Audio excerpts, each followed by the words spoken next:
আসসালামু আলাইকুম। Welcome to part 2। আহ, গত ভিডিওতে আমি বলেছিলাম যেন আমি থিমটা মাস্টারিং করব, মানে ফ্রন্ট এন্ড থিমটাকে সেট আপ দিব এবং অ্যাডমিন থিমটাকে সেট আপ দিব। কিন্তু এর আগে আমাদের কিছু গুরুত্বপূর্ণ বিষয়গুলো দেখতে হবে, যা আমি ওই গত ভিডিওতে মেনশন করেছিলাম। সেগুলো হলো আমাদের এই যে লারাভেলের রুট ডিরেক্টরি থেকে এই হোল্ডার এবং ফাইলগুলোর বিস্তারিত দেখাবো, কোনটা কি কাজে লাগে, কেন গুরুত্বপূর্ণ, আর আপনি কিভাবে এগুলো ব্যবহার করবেন। তো চলুন শুরু করি। আমি প্রথমেতে যদি অ্যাপ ফোল্ডারে যাই, আমাদের এটা হলো অ্যাপ ফোল্ডার। তো এই অ্যাপ ফোল্ডারের মধ্যে দেখেন আমাদের এখানে কি আছে, একটা অ্যাপ ফোল্ডার। এই অ্যাপ ফোল্ডার কি জন্য করা হয়েছে? অ্যাপ্লিকেশনের সমস্ত লজিক এখানে থাকে। এই অ্যাপ ফোল্ডারের ভিতরে আমি যদি ক্লিক করি তাহলে আসতেছে কনসোল। এই কনসোলের কাজ হলো কাস্টম আর্টিসান কমান্ড তৈরি করার। হ্যাঁ, তারপরে আছে এক্সেপশন। এক্সেপশন হলো নিজস্ব এক্সেপশন ক্লাস ব্যবহার করে এররগুলো কন্ট্রোল করার জন্য। হ্যাঁ, তারপর আসতেছে আমাদের এইচটিটিপি। এইচটিটিপির ভিতরে আসতেছে কন্ট্রোলার। এই কন্ট্রোলার এইচটিটিপির ভিতরে যে কন্ট্রোলারটা আসলো, এটার কাজ হলো রিকোয়েস্ট হ্যান্ডেল করা। এক একটা কন্ট্রোলার এক একটা কাজ পরিচালনার জন্য ক্রিয়েট করা হয় এই কন্ট্রোলারটা। তারপর আমরা আসি কোথায়, মিডলওয়্যার। এই মিডলওয়্যার হলো রিকোয়েস্ট ফিল্টারিং মেকানিজম, যা আমরা অথেন্টিকেশন, অথরাইজেশন এবং সিএসআর প্রোটেকশনের মতো নিরাপত্তা যাচাইয়ের জন্য কাজ করে থাকি। তারপর আমরা আসি কোথায়, মডেলসে। এই মডেলস হলো ডেটাবেজের টেবিলের সাথে যুক্ত একটি ক্লাস বা ডেটা রিড, ইনসার্ট, আপডেট বা ডিলিট করার কাজ করে। এটি লারাভেলের লারাভেলের এর এমবিসি আর্কিটেকচারের এম এম এর অংশ। তারপর যদি আসি আমরা কোথায়, প্রোভাইডার্স।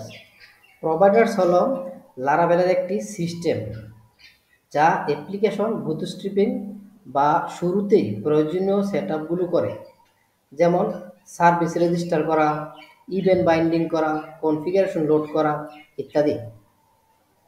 আমরা অ্যাপটা বুঝলাম। তারপর আসতেছি আমরা বুটস্ট্র্যাপে। বুটস্ট্র্যাপের হোল্ডারের লারাভেলের অ্যাপের শুরুতে দরকারি লোডিং ও কনফিগারেশনের কাজ করে, মূলত app.php ফাইলের মাধ্যমে। app.php ফাইলের মাধ্যমে। তারপরে কনফিগ হোল্ডার। কনফিগ হোল্ডার লারাভেলের অ্যাপের সব সেটিংস ফাইল আকারে সংরক্ষণ করে। এখানে থেকে অ্যাপ কনফিগারেশনে লোড হয়। তারপর হলো ডাটাবেস। ডাটাবেস কনফিগারেশন সংক্রান্ত ফাইলগুলো এখানে থাকে, যেমন ফ্যাক্টরিজ, মাইগ্রেশন, সিডার। তো ফ্যাক্টরিজের কাজ হলো অটো ডাটা ক্রিয়েট করা, মাইগ্রেশনের কাজ হলো টেবিলে টেবিল ক্রিয়েট করা, আর সিডারের কাজ হলো ডেমো ডাটা ইনসার্ট করা। তারপর আমরা আসি কি, ল্যাঙ্গুয়েজের কাজ হলো মাল্টি ল্যাঙ্গুয়েজ সাপোর্টের জন্য ল্যাঙ্গুয়েজ হোল্ডারটি ব্যবহার করা হয়। তারপর পাবলিক হোল্ডারটা হলো ব্রাউজার থেকে সরাসরি অ্যাক্সেসযোগ্য হোল্ডার, যেখানে অ্যাপের এন্ট্রি পয়েন্ট এবং পাবলিক অ্যাসেট থাকে। হ্যাঁ, যেমন এখানে index.php ফাইল লারাভেল অ্যাপের মূল এন্ট্রি পয়েন্ট। সব এইচটিটিপি রিকোয়েস্টের প্রথমে এখানে আসে। তারপর আসি htAccess হলো ওয়েব সার্ভারের রিরাইট নিয়মাবলী থাকে। তারপর আমরা এটার মধ্যে সিএসএস, জেএস, ইমেজ এগুলো আমরা এখানে ডিফাইন করব।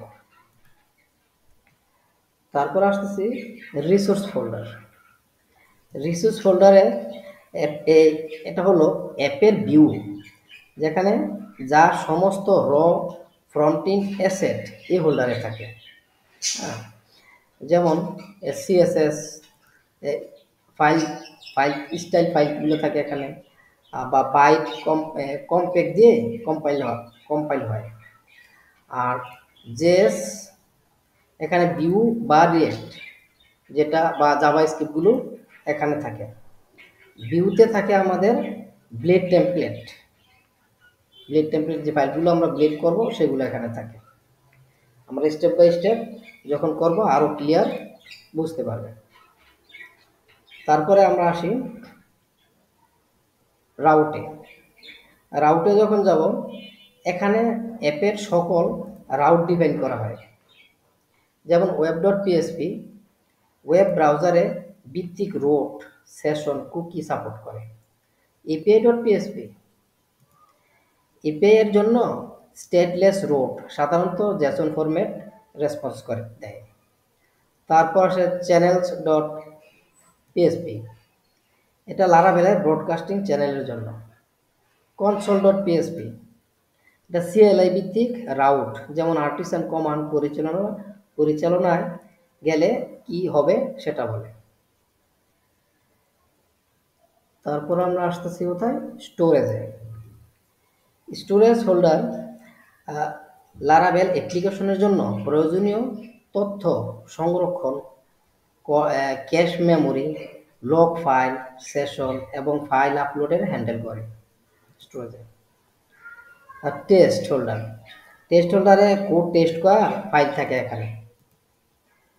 ভেন্ডর হোল্ডারটা, আচ্ছা এই ভেন্ডর হোল্ডারটা হলো কম্পোজার দিয়ে নামানো সব লাইব্রেরি থাকে এখানে।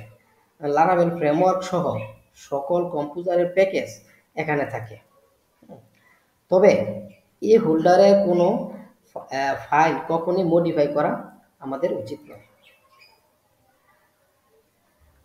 এডিটর কনফিগে কোড ফরম্যাটিং ইউনিফর্ম রাখে। .env এটা আমি গত টিউটোরিয়ালও দেখিয়েছি, যেটা ডাটাবেসের সাথে কানেকশন করতে হয়। তবে প্রজেক্টের এখানে গোপন ইনফরমেশন থাকে, যেমন ডাটাবেসের নাম, ইউজার, পাসওয়ার্ড এগুলো। .env.example এটা হলো .env একটা ডেমো, যেন আমরা ডেভেলপাররা বুঝতে পারি .env-তে আমাদের কি সেট করতে হবে এটা দেখে।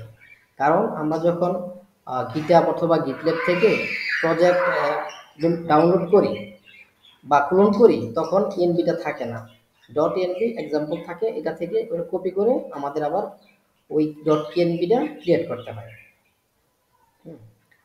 তাহলে আমাদের আছে কি, গিট অ্যাট্রিবিউটে ফাইলের আচরণ হলো এখানে মার্জ, ডিফ, এক্সপোর্ট, কনফিগার করে থাকে এগুলা।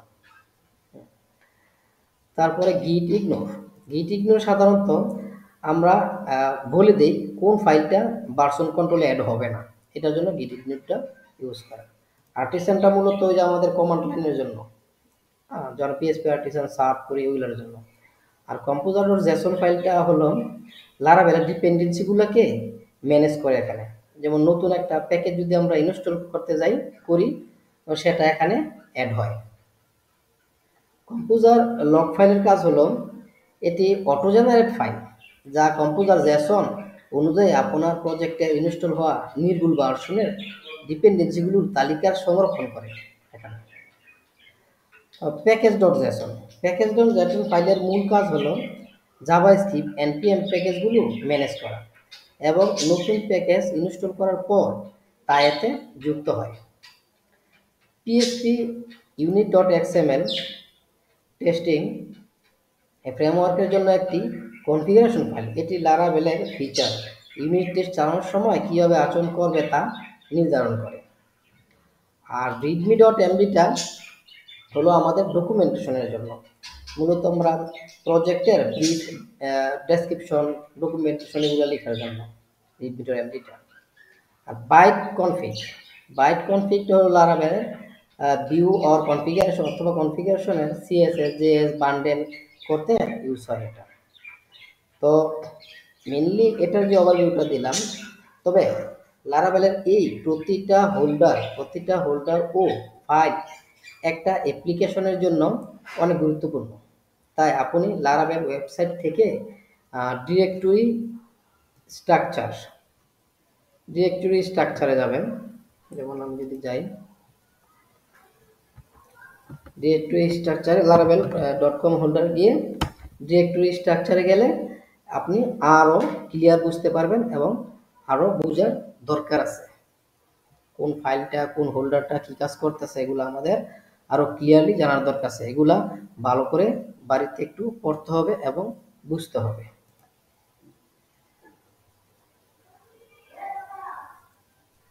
তো আমি একটু ডিরেক্টরিটা গিয়ে এখন দেখাই দিচ্ছি। ভার্সন 9 এ গেলাম, যেহেতু আমরা ভার্সন 9 ইউজ করতেছি।